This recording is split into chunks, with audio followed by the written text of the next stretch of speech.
Rishi stumbled out of the exam hall, gasping as if the air inside had been poisoning him. But the corridor he entered didn't feel like the one he'd passed through earlier. It was wrong. The walls were the same faded green, the floor the same cracked tiles, yet somehow longer, stretching deep into a haze that made the fluorescent lights flicker and hum in an odd rhythm. The hum wasn't constant, it seemed to sync with his heartbeat. At first, the school felt dead silent. Then, ever so faintly, he heard it, the sound of chalk scratching on a blackboard somewhere far away. But drawn out, as if the writer's hand moved in slow motion. He blinked hard. The gatekeeper stood at the far end of the hallway, half shrouded in drifting smoke. Unmoving. Head tilted slightly to one side. And though the distance between them should have been too far for details, Rishi could see the man's eyes, pure white, pupilless, as if made of glass. With every shallow breath, a trail of black ash slipped down his chin and fell in soft puffs to the floor. "Sir," Rishi called, his voice shaking. I need to leave.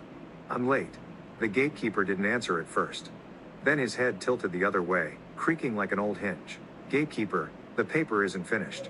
"No one leaves unfinished." Something inside Rishi twisted at those words.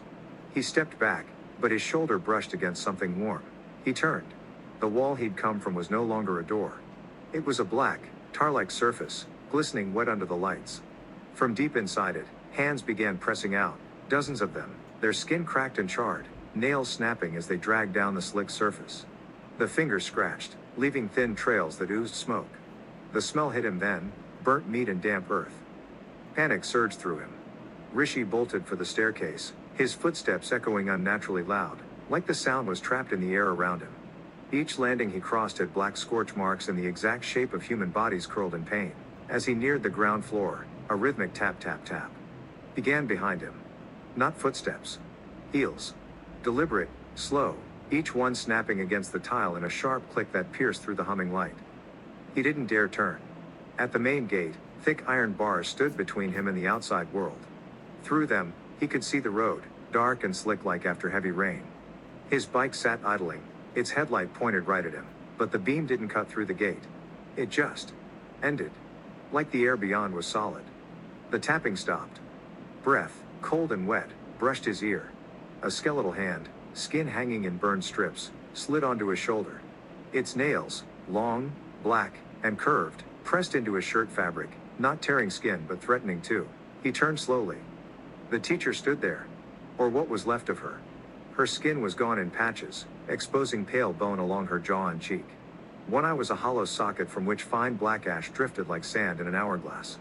Her smile was too wide, not pulled by muscle, but by something inside dragging it open. She leaned in until her lipless teeth grazed his ear. "Teacher, finish the paper.